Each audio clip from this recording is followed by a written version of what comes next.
Meus amados irmãos, boa noite a todos, paz e graça. Uma alegria muito grande poder estar com os irmãos, conhecer essa igreja. Nunca estive aqui na Igreja Presbiteriana do Sudoeste, de maneira que é uma grande alegria poder encontrar os irmãos, e muito me alegra o convite feito pelo reverendo Ricardo, é um conhecido de há quase 20 anos aí na nossa caminhada ministerial. Eu trago um abraço da primeira igreja presbiteriana em Planaltina DF, onde sou pastor há 18 anos, vim acompanhado de minha família, Vilma Luna, minha esposa, e as meninas, a Sofia, Safira e a Séfora.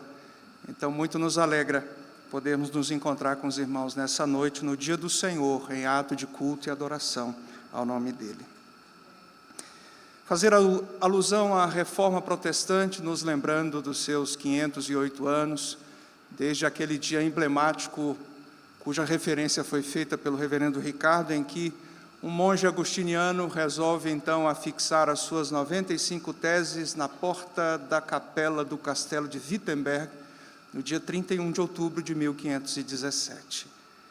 Lembrarmos-nos aqui da Reforma Protestante não é apenas fazemos referência de que somos uma igreja reformada e sempre se reformando. Uma grande consequência, importante consequência dessa nossa história é que, mesmo chegando ao mês de outubro, nos lembrando desse movimento histórico sobremodo significativo para nós, é entendermos que uma igreja reformada e sempre se reformando é aquela que demonstra o reflexo da reforma todos os domingos, quando prega fielmente, anuncia fielmente a palavra do Senhor. Quando o centro do culto não somos nós, mas o Cristo nosso Redentor, o Senhor da igreja. Que Deus abençoe esta igreja ainda mais e que esta igreja continue firmada durante muitos outros anos no Evangelho da graça e da salvação, sendo uma igreja reformada e sempre se reformando, não apenas nas ocasiões do mês de outubro, mas todos os domingos, todos os dias do Senhor, em que o seu povo se reúne aqui para adorá-lo. Bom, eu quero então que os irmãos abram as Escrituras, mais uma vez no livro do Saltério. Nós leremos o Salmo número 29.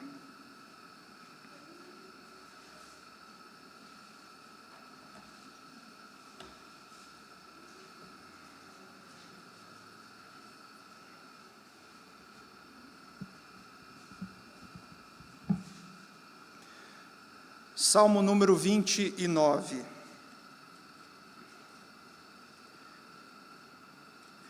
Eu peço que os irmãos ouçam não apenas com os ouvidos, mas também com o coração. É a palavra do Senhor, é o alimento do qual a nossa alma precisa, e ansiosamente nós aguardamos por este momento de lermos a palavra do nosso Deus e ouvirmos a voz dele por intermédio dela. Diz-nos assim o Salmo número 29, tributai ao Senhor, filhos de Deus, tributai ao Senhor glória e força, tributai ao Senhor a glória devida ao seu nome, adorai o Senhor na beleza da santidade. Ouve-se a voz do Senhor sobre as águas, troveja o Deus da glória, o Senhor está sobre as muitas águas. A voz do Senhor é poderosa, a voz do Senhor é cheia de majestade. A voz do Senhor quebra os cedros, sim, o Senhor despedaça os cedros do Líbano. Ele os faz saltar como um bezerro, o Líbano e o Siriom, como bois selvagens. A voz do Senhor despede chamas de fogo. A voz do Senhor faz tremer o deserto. O Senhor faz tremer o deserto de Cádiz.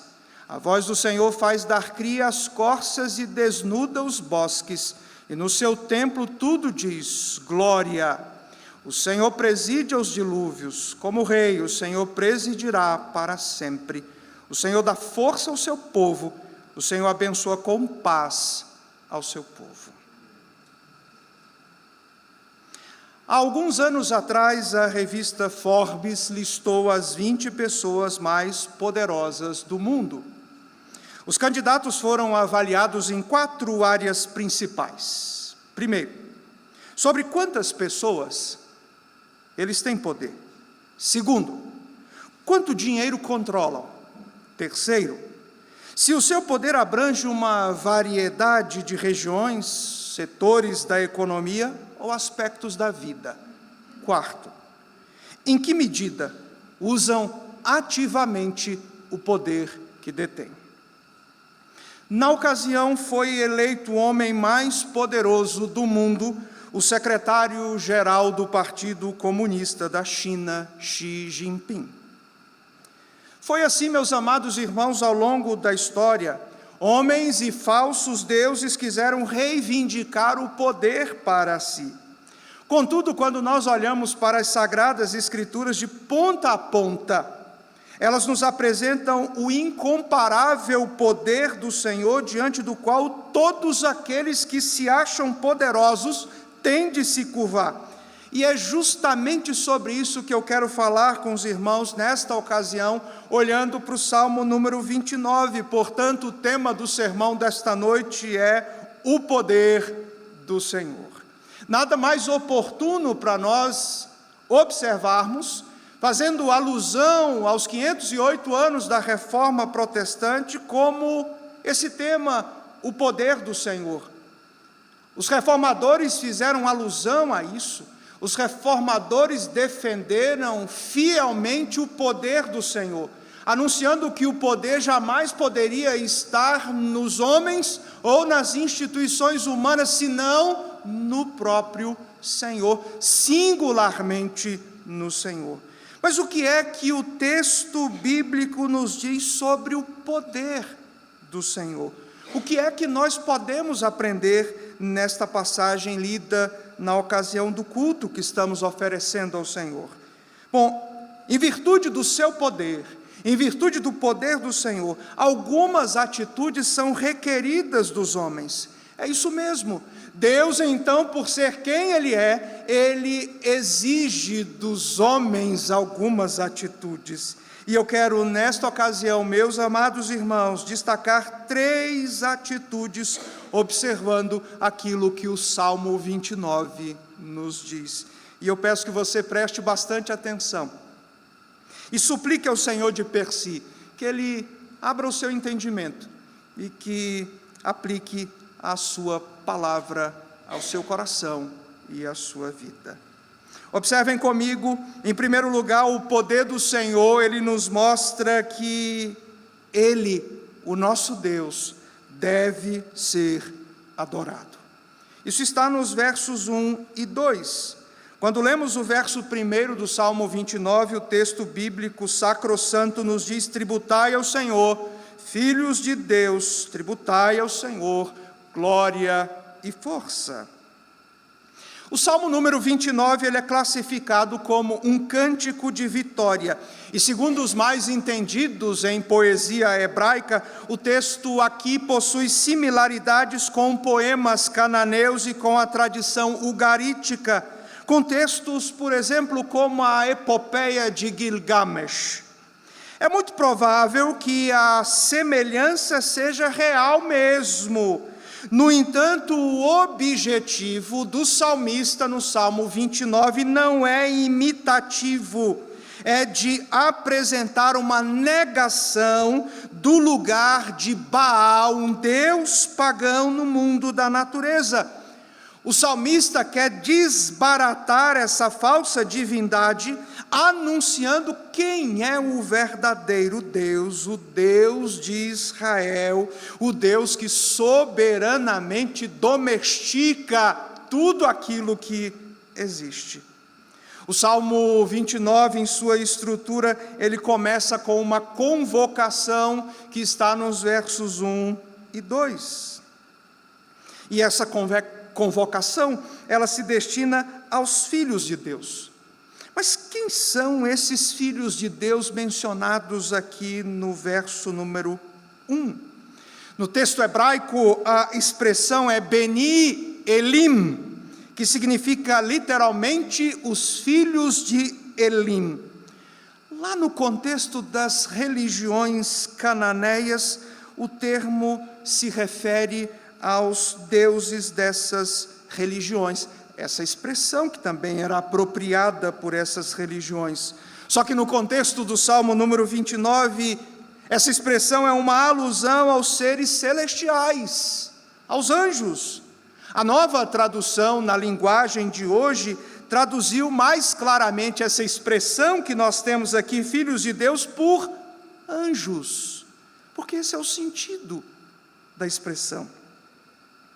Todos são chamados a louvar o Senhor, em virtude do poder de Deus. E o Salmo, então, 29, ele convoca os seres celestiais a darem glória e força a quem pertencem a glória e a força.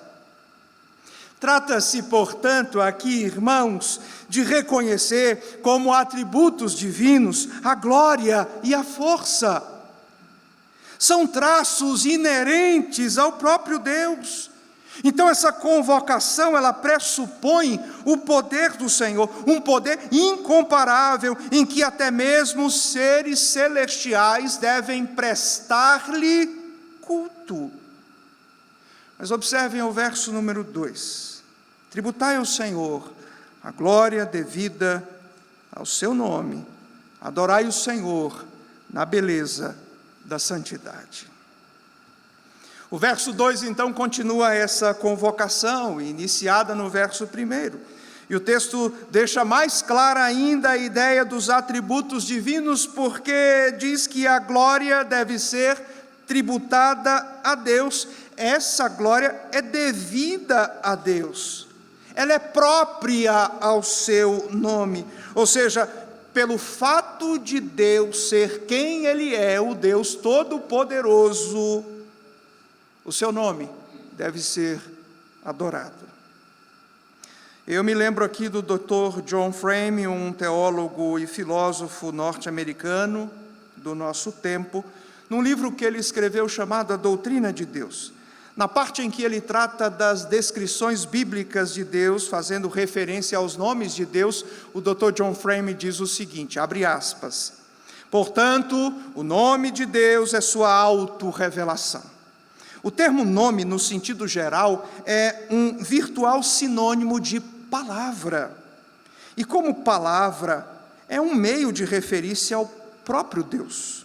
Há uma identidade entre Deus e o seu nome, como entre Deus e sua palavra. Quando cantamos louvores a Deus, cantamos louvores ao seu nome. Por exemplo, Salmo 7, versículo 17, Salmo 9, verso 2, Salmo 18, verso 49. Damos glória a Deus, a glória que é devida ao seu nome, como está aqui no Salmo 29, verso 2. Nós exaltamos o seu nome, conforme o Salmo 34, verso número 3, e nós o tememos, Salmo 61, verso 5. O nome de Deus é um objeto de adoração, desde que na Escritura, diz o Dr. John Frame, unicamente Deus é objeto próprio de adoração. Essa linguagem equipara o nome do Senhor ao Senhor propriamente dito. Fecha aspas. O texto ainda diz no verso número 2, adorai o Senhor na beleza da santidade. Eu gosto muito de uma tradução literal dessa expressão que é feita pelo Dr. Edson de Faria Francisco, ele que organizou o Antigo Testamento Interlinear, que foi publicado pela Sociedade Bíblica do Brasil, em que ele traduz essa expressão na beleza da santidade com adorno de sacralidade. A beleza, meus amados irmãos, a qual o salmista faz referência, está no fato de o Senhor ser adornado de sacralidade.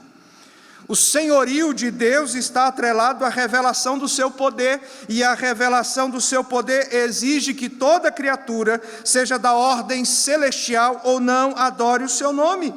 Isso nos coloca em uma condição, irmãos, solene de adoração. Não apenas nós, mas toda criatura peca por não adorar o nome do Senhor.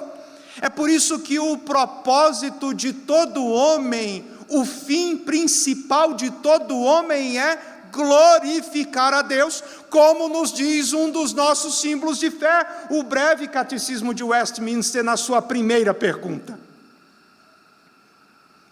Enquanto muitos pensam que o propósito da igreja é missões, o propósito da igreja são tantos outros alvos, o primeiro propósito da igreja é adorar o Senhor.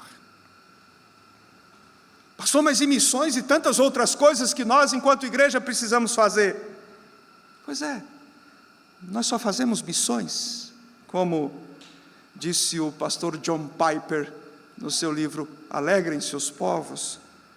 Nós só fazemos missões, nós só pregamos o Evangelho, nós só falamos de Jesus para as pessoas, nós só oramos para que as pessoas tenham seus corações transformados, a fim de que elas adorem o Deus verdadeiro. É por isso que nós pregamos o Evangelho, é por isso que nós convocamos as pessoas a se arrependerem e a adorarem ao Senhor como o principal objetivo de suas vidas. Deste modo, meus amados irmãos, o culto que prestamos a Deus, a santa convocação para nos reunirmos no dia do Senhor, exige de nós reverência e santo temor. Muitas vezes as pessoas acham que é preciosismo da parte do pastor, quando nós falamos que nós precisamos de zelo na adoração que prestamos a Deus.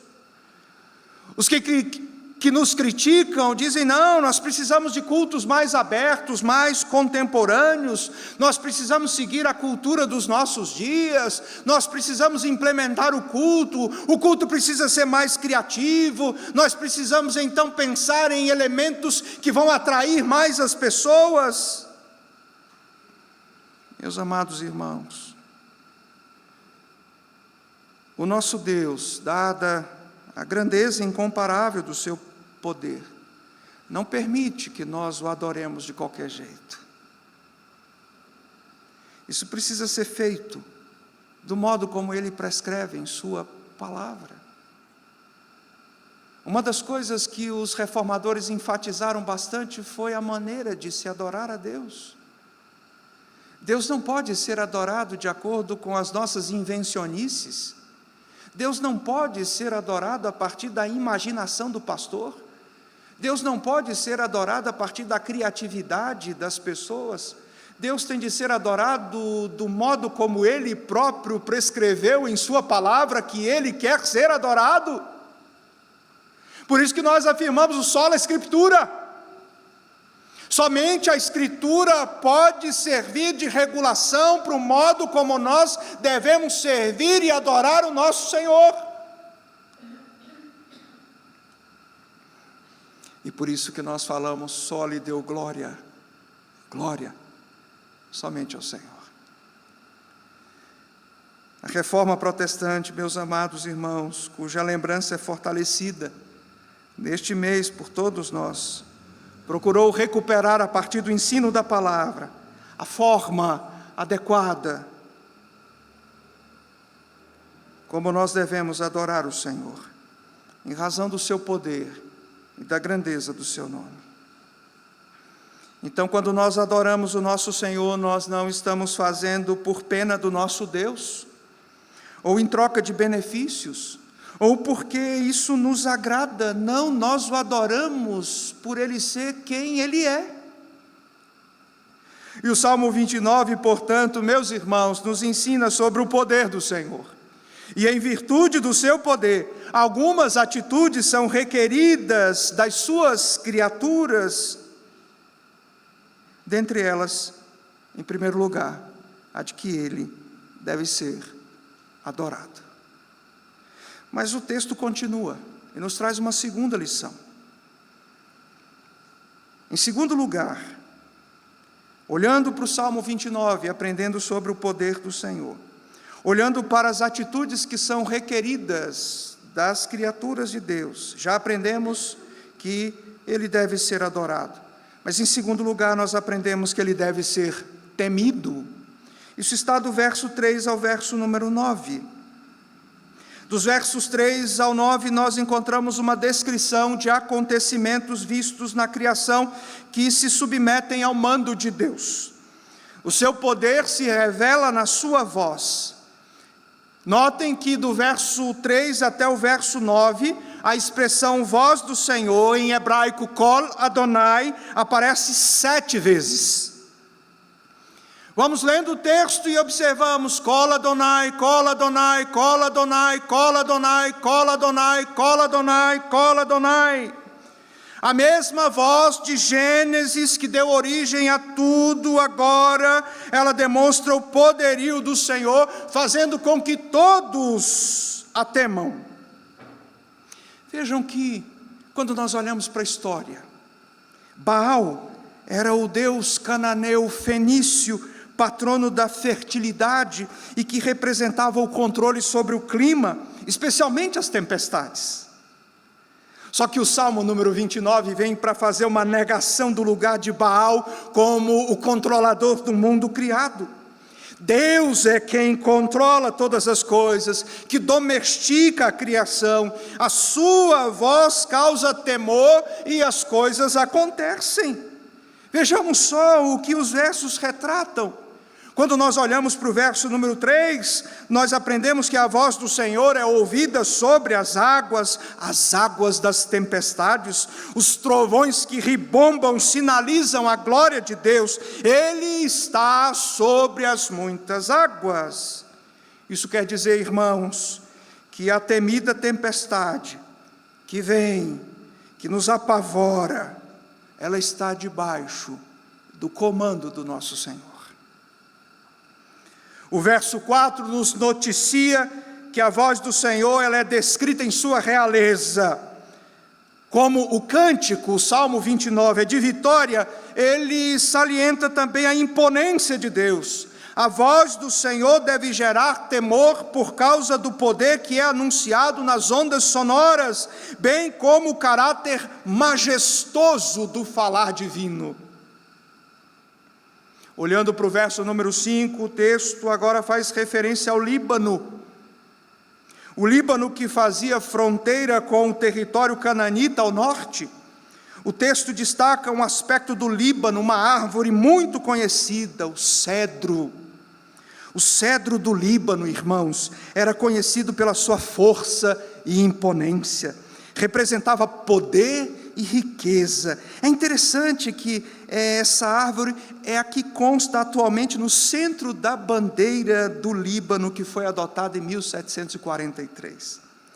A voz do Senhor, diz o texto, despedaça aquilo que representava força e distinção. A voz do Senhor destrói os cedros do Líbano. Ao olharmos para o verso número 6, na sequência, mais uma vez o texto menciona o Líbano, ao lado do Sirion, que é o Monte Hermon. Então essa região montanhosa, diz o texto, que é abalada pela voz do Senhor. Ele faz saltar essas regiões, como animais selvagens sendo domesticados. E, ao que tudo indica aqui, é uma alusão que o salmista está fazendo a algum tipo de terremoto. Por mais que sejam regiões imponentes por causa dos montes, a voz do Senhor é capaz de fazê-las abalarem-se. No verso 7, nós encontramos, irmãos, a menção de que a voz do Senhor despede chamas de fogo. São relâmpagos que representavam as armas da batalha, ou seja, Deus tem armas poderosas e suficientes para derrotar os seus inimigos. A sua voz mostra essa capacidade bélica que não pode ser medida por nenhum exército existente. Olhando para o versículo número 8, nós não sabemos ao certo que região é essa mencionada aqui, a região de Cádiz. Pode ser a região que ficava ao sudeste de Berseba, a famosa Cádiz Barneia, ou a capital hitita, a Cádiz nos Orontes, que ficava ao norte de Damasco, mas nós não sabemos ao certo. O certo é que a descrição é de que todo o vasto território desértico também se abalava diante da voz do Senhor. E no verso número 9, a voz do Senhor ela é tão poderosa que faz as corças abortarem. As crias nascem antes da hora, diante da imponência da voz do Senhor. As estepes, os bosques, as planícies são desnudadas, há uma varredura nos campos diante do estrondo da voz do Senhor, e por isso tudo no seu santo templo diz: glória.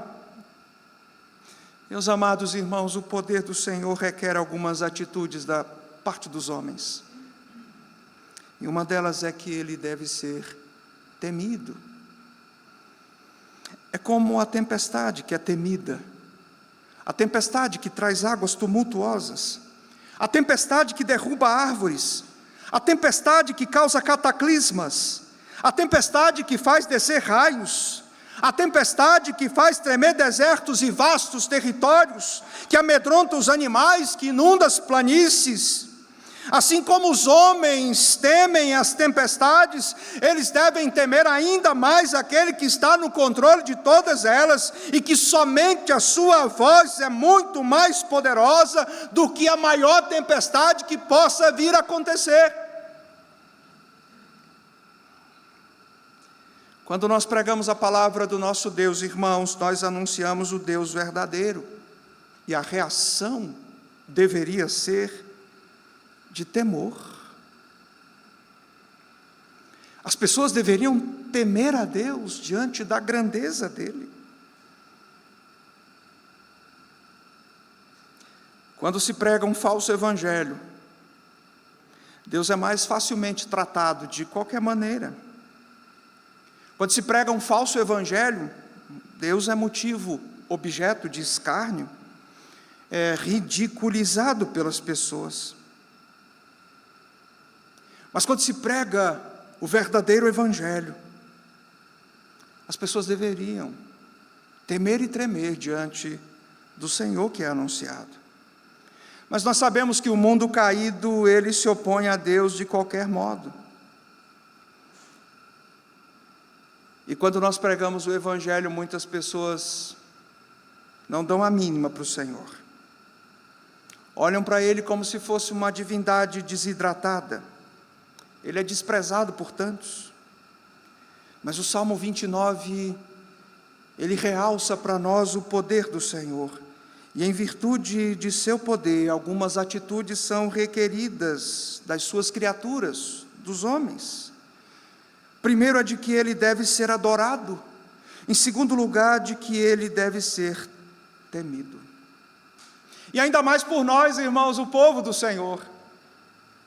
Quando nós nos preparamos para nos apresentar diante do nosso Deus em ato de culto, nós devemos fazê-lo com temor e tremor. Mas, irmãos, como é triste os momentos em que nós tratamos Deus de qualquer jeito.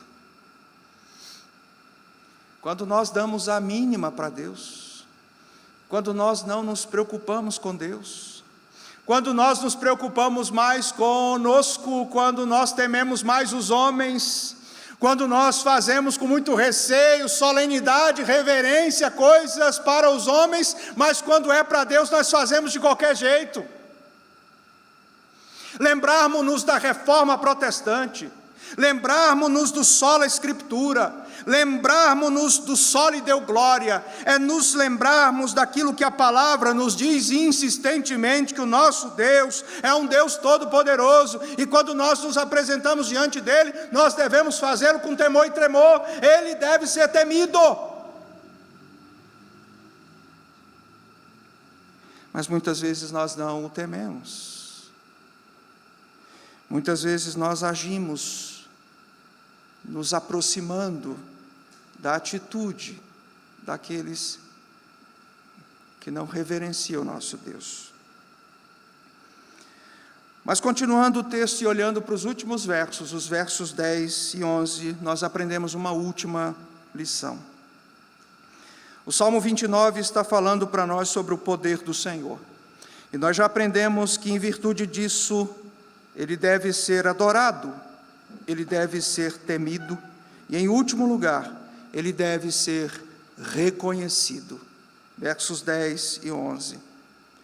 O verso 10 nos diz assim: o Senhor preside aos dilúvios como rei, o Senhor presidirá para sempre.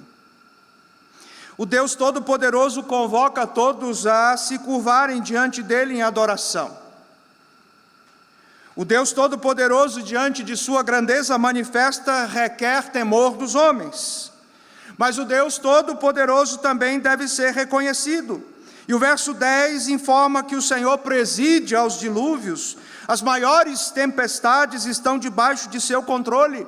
O texto está dizendo que não é Baal nem qualquer outro falso Deus que governa o mundo, é o Senhor, é o Deus verdadeiro, é o Deus de Israel. A presidência de todos os acontecimentos está em suas mãos. E o texto bíblico nos diz que o nosso Deus, Ele não preside apenas a alguns fenômenos observáveis. Ele preside para sempre, Ele não deixa de governar um instante, nada está fora o seu controle, nem sequer uma célulazinha do nosso organismo está fora do controle soberano do nosso Deus. O texto está fazendo uma alusão direta à providência divina, ou seja, ao fato de que todos os acontecimentos estão debaixo do governo soberano do nosso Deus para o cumprimento dos seus santos e sábios propósitos. Os homens precisam reconhecer isso. Nós precisamos reconhecer isso, irmãos. Tudo que acontece na nossa vida acontece com o aval do nosso Deus. Não apenas no sentido de Ele autorizar, não é isso. Ele próprio estabelece, Ele próprio decreta, Ele próprio determina que aconteça, de acordo com o beneplácito, a aprovação de sua santa vontade, que nós sabemos muito bem, embora muitas vezes não entendamos, ela é boa, agradável e perfeita. Seja lá o que acontecer conosco, foi a vontade do Senhor, e ela é boa, agradável e perfeita. Ele preside tudo, irmãos. Há algo muito gracioso nisso, que nós encontramos um reforço no verso 11. O Senhor dá força ao seu povo, o Senhor abençoa com paz ao seu povo. Esse Deus é poderoso e Ele dá força ao seu povo. A força que expressamos, irmãos, nós devemos reconhecer que não vem de nós, vem dEle, é da sua graça, é da sua benevolência. E não somente a força que nós recebemos, mas também a paz que vem a nós. Diz o texto, o Senhor abençoa com paz ao seu povo. Depois de uma tempestade assustadora, o texto conclui dizendo que o Senhor traz paz ao seu povo. Uma coisa importante e restritiva que nós encontramos no texto, irmãos, Ele traz paz ao seu povo, ao seu povo. A paz vem para aqueles que fazem parte da nação santa, não é para qualquer um. Nós precisamos reconhecer isso, irmãos. É Deus quem nos dá força, é Ele quem nos encaminha a paz. Tudo o que acontece na nossa vida, sejam bons acontecimentos, sejam acontecimentos infelizes, Deus preside a tudo e dirige cada coisa em nossa vida com um propósito muito bem definido, embora nós não tenhamos condições de discernirmos a história. Muitas vezes nós nos esquecemos que por trás da nossa história existe uma história maior, uma meta-história. Deus está no controle de tudo. Nós devemos nos submeter ao seu governo e reconhecermos que Ele é soberano. Que nós enfrentamos tempos difíceis, situações tormentosas, tribulações e provações das mais variadas, não porque temos competência, não porque temos uma força inerente em nós, não porque temos tirocínio, não porque temos uma sabedoria prática, não, é porque Ele nos concede força. Ele é gracioso e nos fortalece para seguirmos adiante. Mas Ele também nos envia a sua paz. Mesmo quando as coisas estão muito difíceis, a igreja do Senhor consegue enfrentar tudo desfrutando de uma paz que excede todo e qualquer entendimento humano. Será que nós, irmãos, reconhecemos que Deus está no controle de todas as coisas? Não adianta nada comemorar 508 anos de reforma protestante.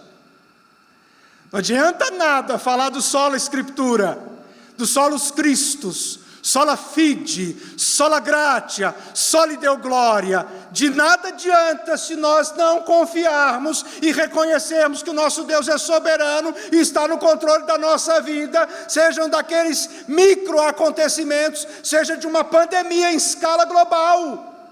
Ele está no controle. Será que nós reconhecemos isso? Quando a gente tem mais um ano de vida, ou quando o diagnóstico é desanimador.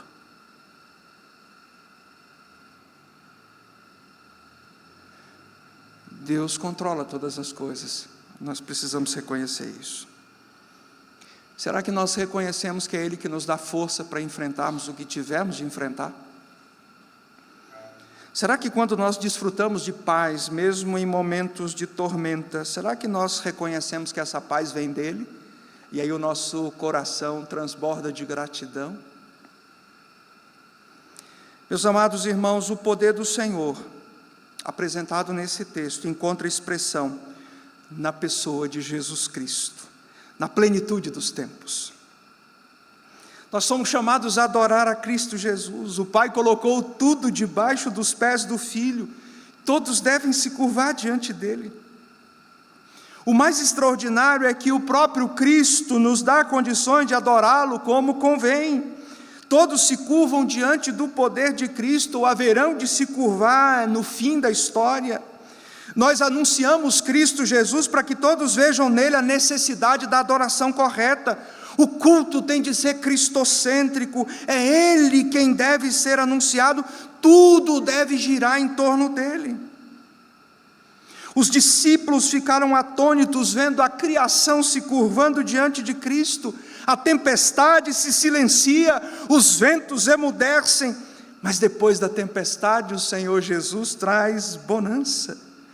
E nós, irmãos, muitas vezes ficamos assustados como os discípulos, mas nós somos chamados a reconhecermos que Ele, o nosso Senhor, está no controle de todas as coisas.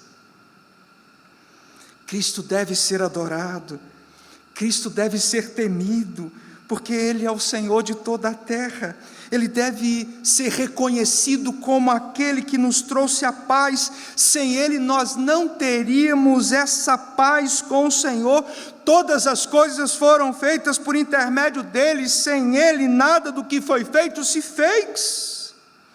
Então o Salmo 29 nos fala sobre o poder do Senhor em plena harmonia com a obra de Cristo. E o que é que cabe a nós como igreja? Será que nós somos aqueles que se dobram diante da soberania de Cristo e o adoram?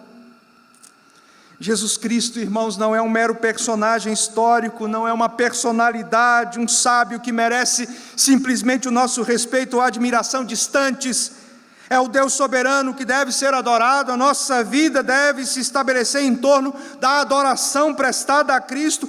Comendo, bebendo, fazendo qualquer outra coisa, nós devemos fazer para a glória dEle. Será que nós somos aqueles que temem e tremem diante de Cristo? Ele é o nosso Salvador. Ele é o Deus plenipotenciário, cujo poder assusta, e aquele que vencerá todos os inimigos no final. É Jesus quem derrotará o dragão no fim da história definitivamente. Quando anunciamos Cristo, nós anunciamos o Deus que precisa ser temido diante da santidade e perfeição que fazem parte do seu próprio ser. Será que nós reconhecemos que Cristo é o príncipe da paz. Ele nos reconciliou com o Pai, Ele traz a paz. Essa paz que o homem não pode encontrar em nenhum lugar, em nenhuma pessoa, senão somente no nosso Salvador. Diante disso, meus amados irmãos, nós o adoramos, nós expressamos temor e reconhecemos a sua grandiosa obra para nos salvar. Diante disso, aqueles que ainda não se dobraram diante do Senhor, o Evangelho, no Salmo 29, os convida a se dobrarem diante de Cristo, em adoração, em santo temor, e na esperança de encontrarem nele, em Cristo, somente em Cristo, solos Cristos, força e paz, que não podem ser encontradas em nenhuma outra pessoa, em nenhum outro lugar. Falar sobre o poder do Senhor, irmãos, é falar sobre tudo aquilo que a reforma protestante procurou destacar.